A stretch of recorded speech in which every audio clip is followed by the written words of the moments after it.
School লাইফের পরে আমাদের লাইফে যে বন্ধুত্বটা আসে না ভাই, আপনি চিন্তা করে দেখছেন কিনা জানি না, ওই বন্ধুত্বটার মধ্যে একটা উদ্দেশ্য থাকে, একটা স্বার্থ থাকে, একটা কোথায় না কোথাও জানি একটা আপনার এই চাওয়া পাওয়ার একটা ব্যাপার থাকে, ফর্মালিটির ব্যাপার থাকে। হ্যাঁ, আপনার কোনো না কোনো কিছু বিনিময়ের একটা মানে অঘোষিত একটা চুক্তি থাকে, আদান প্রদানের একটা ব্যাপার থাকে, মানে একটা উদ্দেশ্য, মানে বলা যায় যে স্বার্থ থাকবেই ভাই, উদ্দেশ্য থাকবে, স্বার্থ থাকবে, চাওয়া পাওয়ার একটা ব্যাপার থাকবে।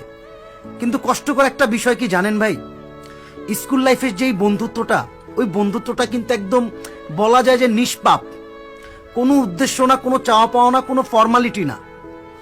এক কথায় ভাই আপনার নিঃস্বার্থ বন্ধুত্ব, কোনো স্বার্থ নাই ভাই, কোনো স্বার্থ নাই, স্বার্থ ছাড়াই এক প্রকার বন্ধুত্ব, যেই বন্ধুত্বটা আমরা স্কুল লাইফেই পার করে আসি।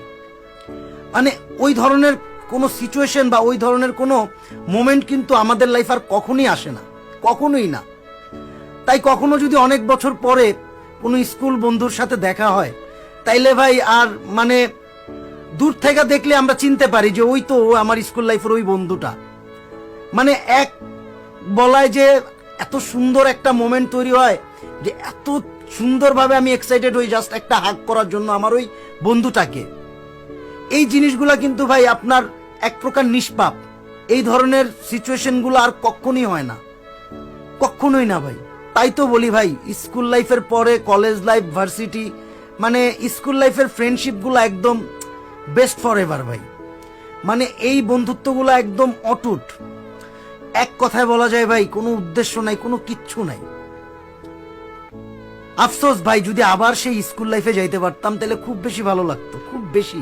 কিন্তু উপায় নাই, কি করার, অনেক বড় হইছি, ডে বাই ডে আমরা খুব বেশি আপডেট হইছি, খুব বেশি। আর তাই তো এখন ওই স্কুল লাইফের কথাগুলো খুব বেশি মনে পড়ে, খুব বেশি এইখানে টাচ করে ভাই, খুব বেশি হার্ট করে। কেমনে কেমনে জানি ভাই, সময়গুলো সহজেই চলে গেল ভাই, সহজেই চলে গেল। সিরিয়াসলি আর আসবে না ভাই, আর কখনো আসবে না। আপনি চাইলেও আর যাইতে পারবেন না সেই আপনার স্কুল লাইফে, যেখানে কোনো শাসন নাই, যেখানে কোনো বারণ নাই, যেখানে কোনো ঝামেলা নাই, যেখানে কোনো মানে নিজের কোনো মানে দায়বদ্ধকতা নাই, কিচ্ছু নাই। জাস্ট এতটুকুই জানতাম, সকালবেলা স্কুলে যাব, যে বন্ধুগুলার সাথে থাকবে ওই বন্ধুগুলারে নিয়ে ভরপুর একটা ঘোরাফেরা, ভরপুর একটা বাং। হ্যাঁ, কত সুন্দর সুন্দর কিছু মোমেন্ট, যেই মোমেন্টগুলো আর কখনো ভাই আসবে না, কারো লাইফেই আসবে না, কারো লাইফেই না, যারা আমরা বড় হয়ে গেছি খুব তাড়াতাড়ি। ওই দিনের কথা এরকম মনে হয় না মাঝে মধ্যে যে কিছুদিন আগেই তো, কেমনে কেমনে জানি ভাই বড় হয়ে গেলাম আমরা, তাই না? একটাবার চিন্তা করছেন,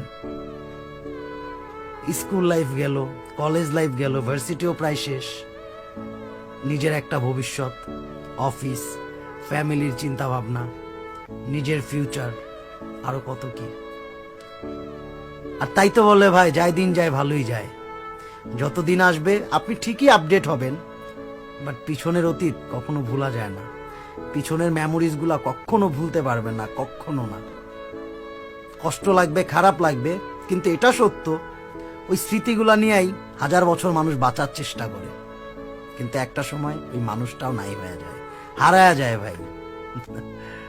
অদ্ভুত এই শহর, অদ্ভুত এই পৃথিবী, তাও আমরা আফসোস, আক্ষেপ, এই জিনিসগুলা নিয়েই বাইচা থাকি, বাইচা থাকার চেষ্টা করি। কারণ সত্যি ভাই, কত সুন্দর মেমোরিজ গুলো আমরা হারায় ফেললাম খুব সহজেই।